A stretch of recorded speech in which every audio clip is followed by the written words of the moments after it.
आप सभी को क्रिसमस की शुभकामनाएं। हम इस वर्ष के अंतिम सप्ताह में हैं। 2022 बस आने ही वाला है। आप सभी 2022 स्वागत की तैयारी में जुटे हैं, लेकिन उत्साह और उमंग के साथ ही ये समय सचेत रहने का भी है। आज दुनिया के कई देशों में कोरोना के नए वेरिएंट ओमिक्रॉन की वजह से संक्रमण बढ़ रहा है। भारत में भी कई लोगों के ओमिक्रॉन से संक्रमित होने का पता चला है। मैं आप सभी से आग्रह करूंगा कि पैनिक न करें। हां, सावधान रहें, सतर्क रहें, मास्क उसका भरपूर उपयोग करें और हाथों को थोड़ी थोड़ी देर पर धुलना, इन बातों को हमें भूलना नहीं है। आज जब वायरस म्यूटेट हो रहा है तो हमारी चुनौतियों का सामना करने की ताकत और आत्मविश्वास भी मल्टीप्लाई हो रहा है। हमारी इनोवेटिव स्पिरिट भी बढ़ रही है। आज देश के पास 18 लाख आइसोलेशन बेड्स हैं, 5 लाख ऑक्सीजन सपोर्टेड बेड्स हैं, 1,40,000 आईसीयू बेड्स हैं। आईसीयू और नॉन आईसीयू बेड्स को मिला दें तो 90,000 बेड्स विशेष तौर पर बच्चों के लिए भी हैं।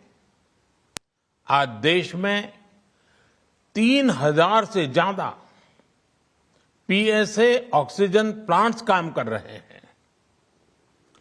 4 लाख ऑक्सीजन सिलेंडर्स देश भर में दिए गए हैं। राज्यों को जरूरी दवाओं की बफर डोज तैयार करने में सहायता की जा रही है। उन्हें पर्याप्त टेस्टिंग किट्स भी मुहैया कराई जा रही है।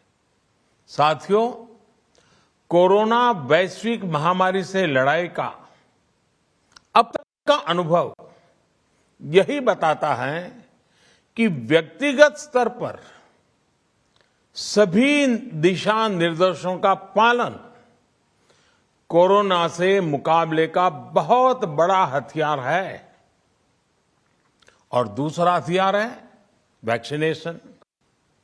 हमारे देश ने भी इस बीमारी की गंभीरता को समझते हुए बहुत पहले वैक्सीन निर्माण पर मिशन मोड में काम करना शुरू कर दिया था। वैक्सीन पर रिसर्च के साथ साथ ही approval processes, supply chain, distribution, training, IT support system, certification पर भी हमने निरंतर काम किया। इन तैयारियों का ही नतीजा था कि भारत ने इस साल 16 जनवरी से अपने नागरिकों को वैक्सीन देना शुरू कर दिया था। ये देश के सभी नागरिकों का सामूहिक प्रयास और सामूहिक इच्छा शक्ति है कि आज भारत 141 करोड़ वैक्सीन डोज के अभूतपूर्व और बहुत मुश्किल लक्ष्य को पार कर चुका है। आज भारत की वयस्क जनसंख्या में से 61% से ज्यादा जनसंख्या को वैक्सीन की दोनों डोज लग चुकी हैं।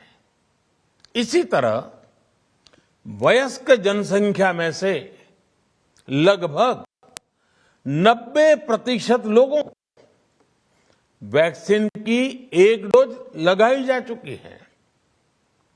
आज हर भारतवासी इस बात पर गर्व करेगा कि हमने दुनिया का सबसे बड़ा, सबसे विस्तारित और कठिन भौगोलिक स्थितियों के बीच इतना सुरक्षित वैक्सीनेशन अभियान चलाया।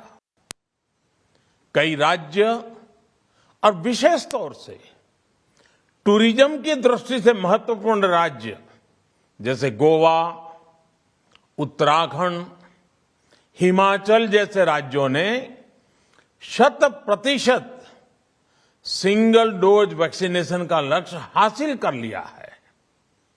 आज देश के दूर सुदूर गांवों में जब 100% वैक्सीनेशन की खबरें आती हैं तो मन को संतोष होता है।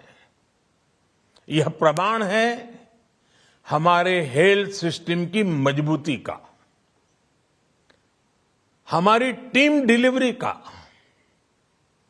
हमारे हेल्थ केयर वर्कर्स के डेडिकेशन और कमिटमेंट का, और देश के सामान्य मानवी के अनुशासन और विज्ञान में उनके विश्वास का।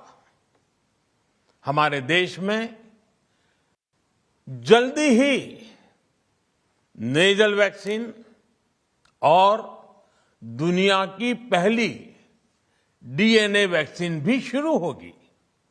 साथियों, कोरोना के खिलाफ भारत की लड़ाई शुरू से ही वैज्ञानिक सिद्धांतों, वैज्ञानिक परामर्श और वैज्ञानिक पद्धति पर आधारित रही है। पिछले 11 महीने से देश में वैक्सीनेशन अभियान चल रहा है। देशवासी इसके लाभ भी महसूस कर रहे हैं। उनकी रोजमर्रा की जिंदगी सामान्य हो रही है। आर्थिक गतिविधियां भी दुनिया के कई देशों की तुलना में उत्साहजनक रही हैं। लेकिन साथियों, हम सभी जानते हैं कि कोरोना अभी गया नहीं है। ऐसे में सतर्कता बहुत जरूरी है।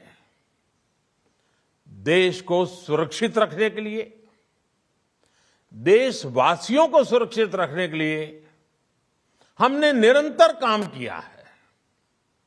जब वैक्सीनेशन शुरू हुआ तो उसमें भी वैज्ञानिक सुझावों के आधार पर ही ये तय किया गया कि पहली डोज किसे देना शुरू किया जाए, पहली और दूसरी डोज में कितना अंतराल हो, स्वस्थ लोगों को कब वैक्सीन लगे, जिन्हें कोरोना हो चुका है उन्हें कब वैक्सीन लगे, और जो कोमोर्बिडिटी से ग्रस्त हैं उन्हें कब वैक्सीन लगे।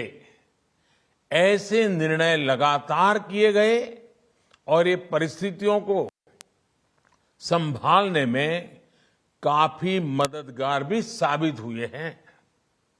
भारत ने अपनी स्थिति परिस्थिति के अनुसार भारत के वैज्ञानिकों के सुझाव पर ही अपने निर्णय लिए हैं।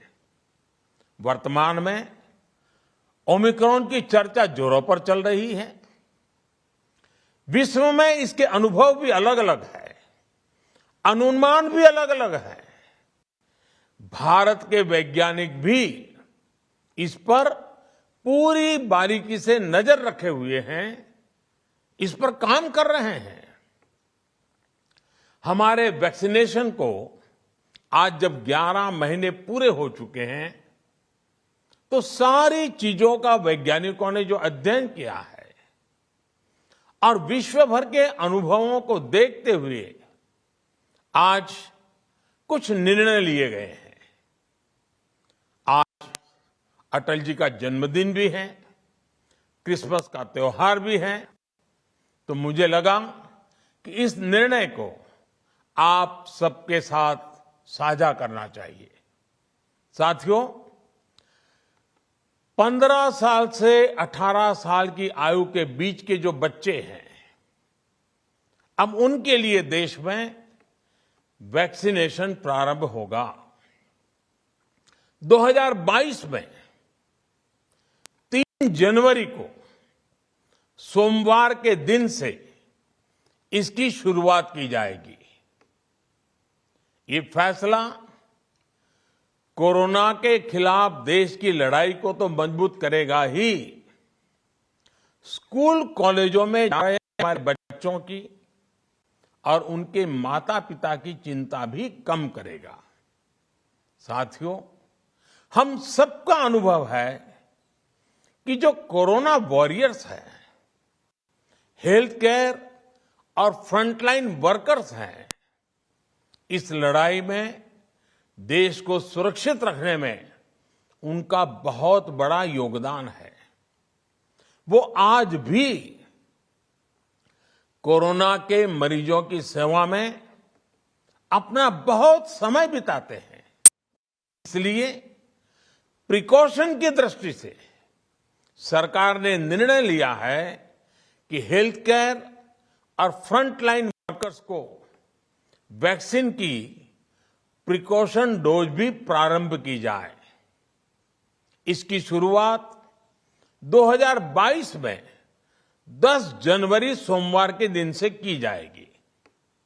साथियों, कोरोना वैक्सीन का अब तक का ये भी अनुभव है कि जो अधिक आयु वाले हैं और पहले से ही किसी न किसी गंभीर बीमारी से पीड़ित है, उन्हें प्रिकॉशन लेना सलाह योग्य है। इसको ध्यान में रखते हुए 60 वर्ष से ऊपर की आयु के कोमॉर्बिडिटी वाले नागरिकों को उनके डॉक्टर की सलाह पर वैक्सीन की प्रिकॉशन डोज का विकल्प उनके लिए उपलब्ध होगा। ये भी 10 जनवरी से प्रारंभ होगा। साथियों, मेरा एक आग्रह है कि अफवाह, भ्रम और डर पैदा करने के जो प्रयास चल रहे हैं, उनसे बचना चाहिए। हम सभी देशवासियों ने मिलकर अब तक दुनिया का सबसे बड़ा वैक्सीनेशन अभियान चलाया है। आने वाले समय में हमें इसको और गति देनी है और विस्तार देना है। हम सभी के प्रयास ही कोरोना के खिलाफ इस लड़ाई में देश को मजबूत करेंगे। आप सबका बहुत बहुत धन्यवाद।